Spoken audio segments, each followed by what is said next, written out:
Hey everyone, it's Jacqueline. Welcome back to my channel. Today I will be doing a review of The Green Knight, which was one of my most anticipated films this year, right behind Dune, of course.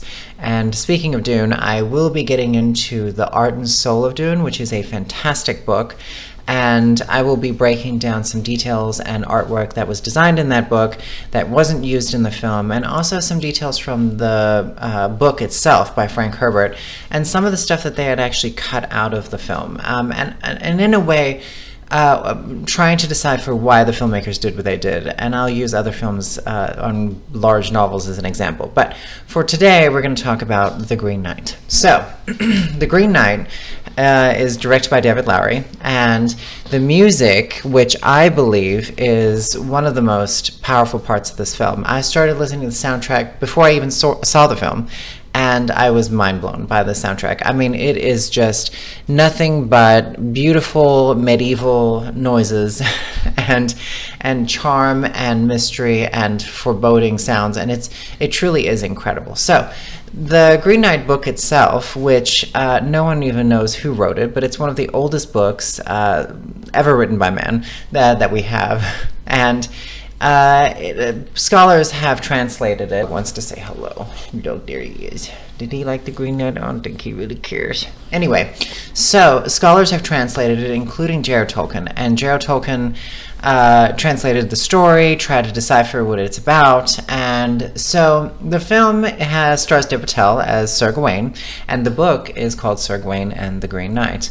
And Alicia Vikander is his love interest, and I think she's one of the most beautiful women in Hollywood. She played the most recent Tomb Raider character in the film. She's won an Academy Award. She's done lots of things. And it also has Ralph Ineson, who, there's plenty of other actors in it, but Ralph Ineson is a phenomenal voice actor, and he played in The Witch, the movie The Witch, which is probably my favorite horror thriller film of the past 10 years. I think that film is just so well made. The tension is always so high in it, and it is, I believe it was the movie that started getting people tired of the teeny bop horror films. I believe The Witch was like, oh, such a great movie. I could review that one day too. I love The Witch. So Ralph Ineson plays the Green Knight himself. And so what you have is, you have Merlin, you have Guinevere, you have King Arthur, you have all of these people that we know. And Sir Gawain is a drinker. He's a son of a witch who's also on the council with the king. He's drinking and lovemaking and just enjoying his life and doing his thing. And there's a lot of charm in the beginning scenes of this film where you just feel the character, and all the world that they're in is very medieval and enchanting and all that stuff. And so it is all based on Christmas Day. So everything's on Christmas Day, and it's not really our traditional Christmas with trees and stuff. It is just they're celebrating Christmas. The king gives our main character a little bit of attention, and his mother is missing, who is the witch, and he brings this Dev Patel's character, Sir Gawain, to sit behind him while he does his Christmas speech and all of this stuff. His mother is actually casting a spell, and she is casting a spell, and I'm assuming, because they don't really go into that really, that she is casting the spell to summon the Green Knight. Now, what the Green Knight represents has been it's tried to be broken down by many people and philosophers, but he represents nature, the power of nature. And in our times that we're in right now, with climate change and how people think that we can just continue going on making profits and whatnot with finite resources, I believe that the Green Knight tale is a classic tale that is currently impacting us right now. And so you have these doors to the round table, the Knights of the Round Table, burst open, and you have this character that is Ralph Ineson's character, and he is this massive, formidable character. His horse seems larger than life, and he bursts in and he comes into this room, and the first time I saw it in the theater, I wasn't paying too much attention to the details of what they were saying because I was just so overwhelmed with the shots of the scene, the lighting, the table itself. You got Merlin, you got Guinevere, and it just all very gritty and raw, and everything I love about good filmmaking. And so this character, the Green Knight, comes forward, and he's all in dark, and he steps forward with his horse, and he comes into this hall, and it is just such a powerful scene. And if you only see that scene in this film, you've already seen the best part of this film, because it really is so fantastic. So Dev Patel's character is now feeling egotistical because the king has given him some recognition of just even the slightest kind. And you have the Green Knight hand over a letter to the king. Guinevere reads it, and it is a game. And this game is, they would select, or someone would volunteer someone to challenge the Green Knight in a duel, and whatever blow that the other person does to the Green Knight, he will give it to them in return in 1 year on Christmas Day. And so in 1 year, they will have to seek out the Green Knight at his Green Chapel, which is a six-day ride north or whatever. And they would have to come there, and the Green Knight will repay exactly what was given to him.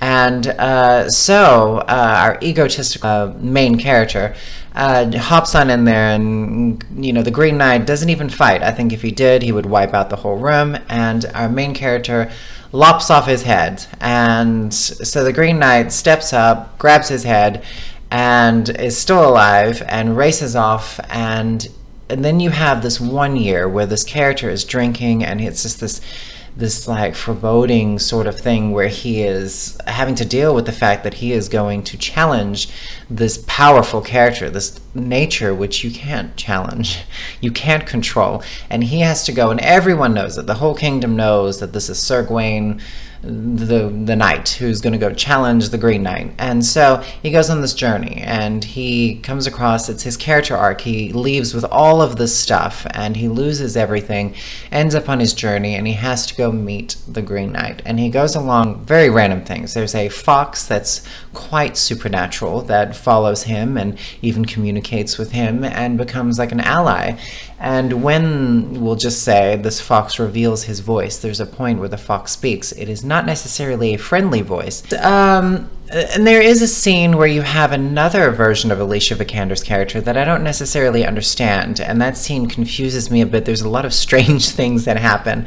And but in the end, he ends up getting to the Green Knight, and he comes down to where he has to face his own death, and he has to choose. And there's a point in this film, and you will know when it happens, that the whole tone begins to change. And I actually got a little upset. Like, I was watching it in the movie theater, I remember thinking, okay, I don't know if I like this movie anymore.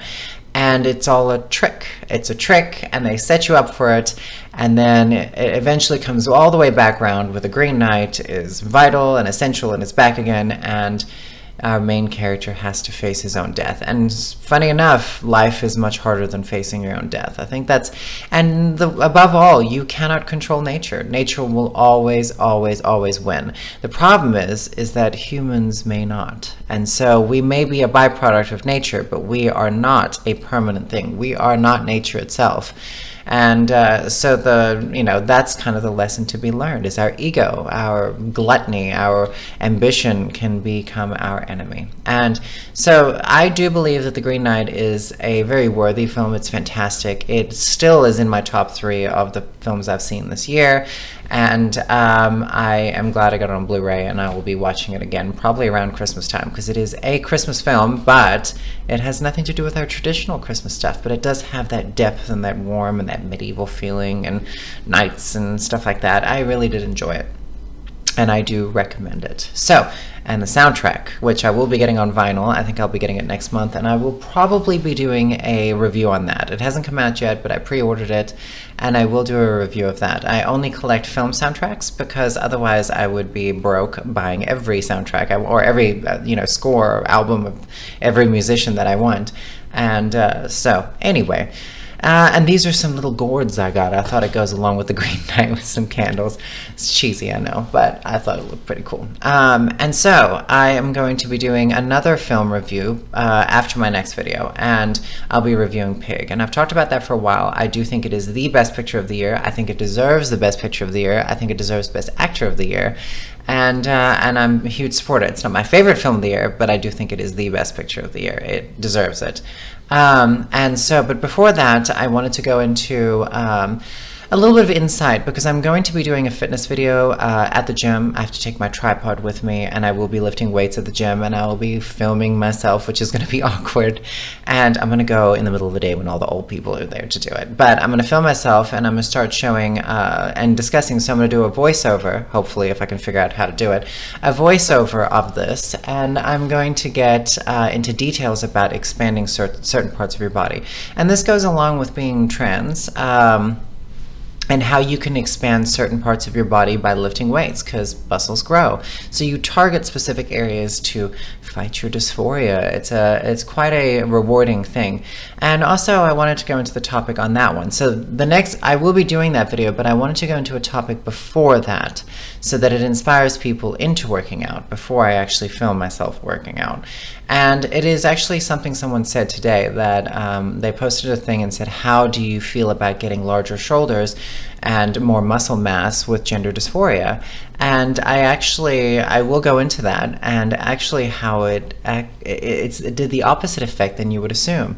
It actually cured a lot of my gender dysphoria. It made me feel less vulnerable and more strong, both physically, obviously, and mentally, especially since there's a lot of cis women working out these days and getting a lot of muscle. So, and I will be live streaming on Twitch next week, Tuesday, the 23rd. So the reason why it's going to be a little bit of a wait is because I have to get a 4K monitor. I'm going to get a really nice one, and financial wise, I will be buying a really nice 4K monitor, and I'm going to do it side by side with this one, because I have to have chat on one side and I have to have my gaming on the other one. And then I am planning on doing streaming on Tuesdays and Thursdays. Maybe and that'll be on Twitch, and I will put the link below. And maybe on Sundays I will do a YouTube live stream so that y'all can play games. And that might be thrown in there, but I'm not going to be playing too much. It'll only be like 2 hours to 3 hours each session, and I will be letting y'all know when that happens, and you can come follow me on Twitch. And we can do some chit-chatting, and you can get to know me while I play video games and look silly. So that is the plan with the Twitch thing. I hope all of y'all enjoy my new little format for YouTube vlogging, and I also would like to go into a video after the fitness. So these are so many videos I'm going to make, but I am going to get into beauty. I work at a business that does medical aesthetics. We do laser hair removal, we do chemical peels, we do stuff like that. And I might actually get one of my coworkers who does all the skincare and injectables, and I might actually get them to break down exactly why they do certain things and the right products and where to get them. And also trying to tap into some gender dysphoria with that. Well, anyway, go out there and watch The Green Knight, buy it on Blu-ray, check it out. It is a wonderful movie, and I highly recommend it. And I will make a video within the next few days, hopefully discussing that topic on gender dysphoria and muscle mass. Y'all have a great day. Bye-bye.